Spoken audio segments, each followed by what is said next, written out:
15, 20 minutes on the train to New York City. Then you can get in the car and drive north, and in 2 hours you're in Boston, and there's tons of things in between. And so in Connecticut, we have lots of colleges and universities, and we have a lot of shoreline. And so the 132nd District is a place where I grew up there, right? So I guess I'm a little biased to it, but I'm so lucky to have the education that I have. You know, that the town is certainly known for having wonderful, wonderful schools, and you really can't ask for anything more than having, you know, open spaces and the beach and places to bring your kids, to raise families. You know, all the things that I used to do as a kid, like the town Christmas tree lighting and the Parks and Rec Easter egg hunt, those things are still happening. And that's, you know, one of the most fantastic things about Fairfield and why I really hope to represent it in Hartford.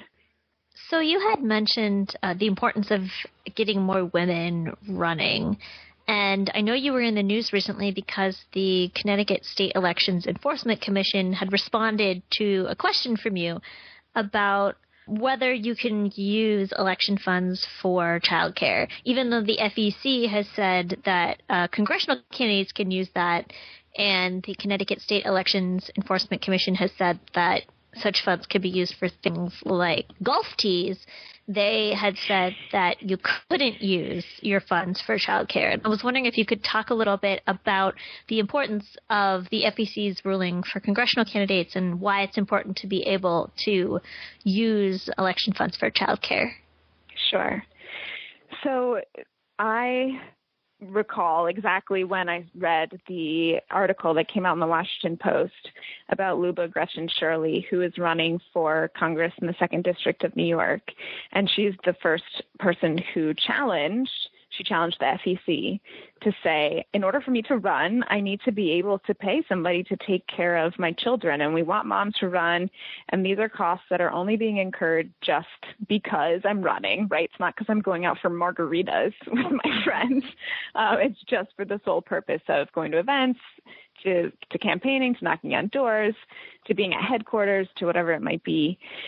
And when the ruling came down that she could do that, I remember having a moment reading it and thinking, like, this is it. Like, this is a turning point. This is fantastic.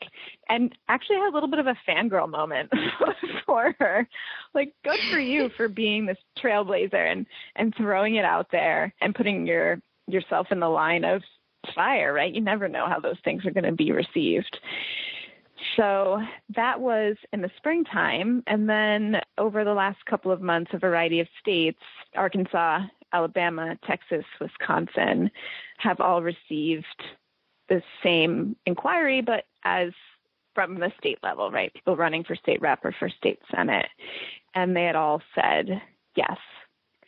And Massachusetts had some language in a bill last session about being able to use campaign money to be reimbursed for childcare expenses, and that bill didn't make it through the session, so the bill died before they could vote on it. And then in Iowa, they gave sort of a no answer, but they actually deferred to the legislative bodies and said, you know, we feel like this is something that should be up to our elected officials.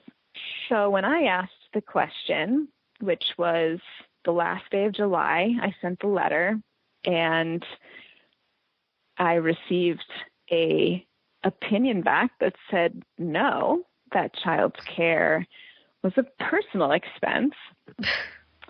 I mean, I'm not even joking. I had to read the letter 3 times.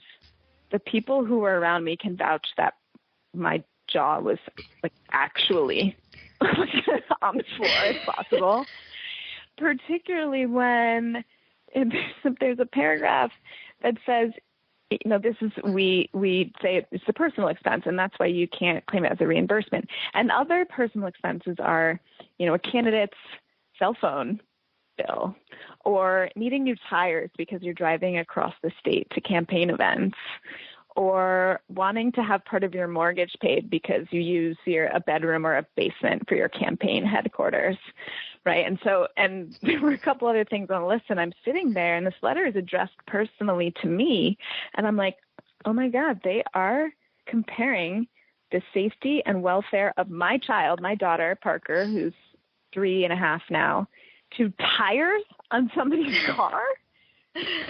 And it was... You mean you don't compare your daughter to tires? No, not typically. And it just felt like a moment where it's like, okay, so sort of the antithesis of reading about the FEC ruling and thinking this is a real point for change, and thinking that we were so much further along, especially in Connecticut.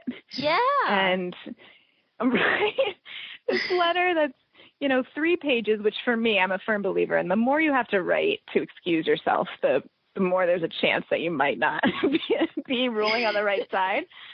And I mean, the folks who worked there were perfectly respectful about it. And, they explained why they did what they did, and they're interpreting based off of state statute. And I understand that, but it's 2018, and we absolutely cannot live in a time where we say we want not only women, but parents in general, right? Regardless of gender, we want people who live real lives, who have real experiences, who aren't just millionaires whose grandfather and father were politicians somewhere, but we want like actual human beings with the tangible experience that would make them wonderful politicians and make them relatable.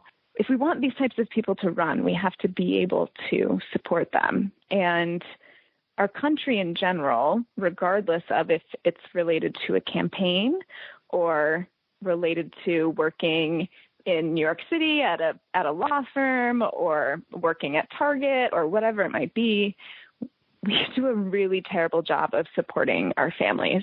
Mm-hmm. And at this point, there's just no excuse for that, right? We see other countries who not only have earned family medical leave, which is a whole nother story that we could get into at one point, but that have affordable child care.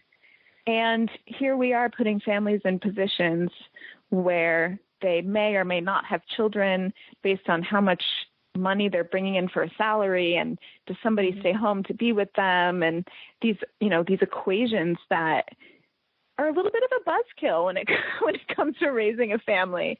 And the opportunity to change that is there. We just are really good at saying like, well, this is what we've always done. Mm-hmm. And having men at the table make a majority of the decisions. And so until you have women around the table who are like, no, that's not how maternity leave works. Let me tell you actually how it works. There won't be change. And so whether it's making noise on a level as somebody who's running for office, not even someone who's been through the election yet, or as an elected official, making enough noise to say, like, this is not okay. We need to do something to change this. And this is not the world that we want our daughters and their generation to grow up in. So you mentioned being surprised that this sort of thing would happen in Connecticut. And, we think of Connecticut as this really blue place, but the Democrats only have a very slight advantage in the House right now. It's 79-72, which is really not that big of an advantage. No. And a lot of those races were actually pretty close, so it could easily swing to the Republicans. And you are challenging an incumbent Republican right now. So what are you hearing on the ground? Does it seem like people in your district are excited to vote for a Democrat this time? Does it feel like things might start to shift a little more blue? What does that seem like? This is an answer where it really varies day to day. And I know that probably sounds sort of strange, but I'll have one Friday afternoon where I'm out knocking doors, and I'll get really great reception from people, right? I'll say, I'm running as a Democrat, and they'll look at me and they're like, oh, thank goodness. And it's like I have this big sigh of relief. Or, they'll get to talking about something that's really important to them, like gun violence prevention, especially in schools, or, education, right? People move to Fairfield and Southport for their children to have access to fantastic education.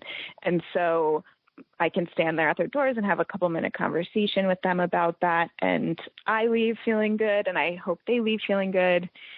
And then there are definitely days and doors that you knock on where folks, it's not the same reception. Maybe they're willing to take your literature, or they say they're going to look up, your information online, what have you.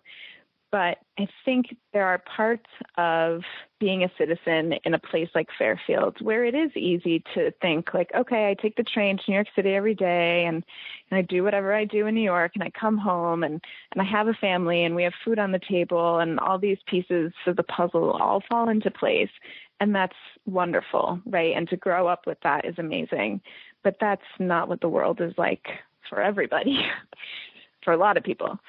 And so I'm hoping that regardless of the Republicans that come out to vote, who I'm sure would vote for my opponent, right? She's been in office for a long time. She's been involved in the community for a long time. But I'm hoping that the Democrats really have a moment where they're like, we can't vote for Republicans, because we have had our Republicans in the state of Connecticut say habitually, we are not Washington, D.C. Republicans. And that's a great thing to say, but you actually have to walk that walk. And some of the votes that we had last session and some of the comments that have been made to the media and online would make you believe that they are very much like the Washington, D.C. Republicans. And that is petrifying, not only as somebody who believes in certain progressive values, but who has a daughter, who cares about education, who cares about the environment, who cares about people who identify as this, that, and the other thing, right? It shouldn't be as complicated as we make it. And we just have these folks in office who choose not to say anything when Washington, D.C. comes out with these completely outlandish comments. And it's easier for them to stay quiet, right? Because it's a risk. It's a risk to say something out loud. But they have the platform. People are looking to them to be the leaders. And regardless of if you think you're going to win a race or not, there are things that have been said in the past year and a half that if you have not spoken up about, you do not deserve to be in a seat to vote on anything, whether it's the price of beach stickers all the way to taxes, because these are really critical things that are setting our country back. As you can tell, I'm a little bit frustrated by this, probably, but this is not the time to stay quiet, right? Like, you can post pictures, I can post pictures of me and my daughter running around the beach and me walking around campaigning and taking a picture with some kids or a neighbor's dog or what have you. Like, that's great. That's nice, right? It tells a nice story. But every single morning we wake up and we're like, oh my goodness, what absolutely insane thing is going to happen today? And that we cannot let that be normal, right? Regardless of what state we live in, if we're in politics or not. And to see so many people who really, regardless of party, that you trusted to stand up and say and do the right thing, not do so is, disappointing is really not even the word for it. But that's part of it. And it also is really great motivation to keep going as a candidate, even when you're a little bit exhausted, like a lot of us are at this point. Caitlin, are there other things that you would like to make sure that we talk about? There is a really big part of me that sees November 6th as this date on the calendar that is like flashing in red, like, pay attention.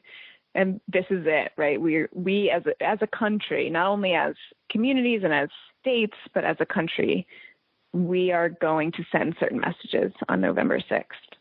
And if it rains, if it snows, if it's one of those weird 60-degree November days, if it's the first frost or whatever it is, it's so easy to make excuses not to go to vote, because we grow up with this narrative of my vote doesn't count, my vote doesn't matter. And one of you mentioned before that there are quite a few of our state rep and state Senate seats that have been decided by a handful of votes.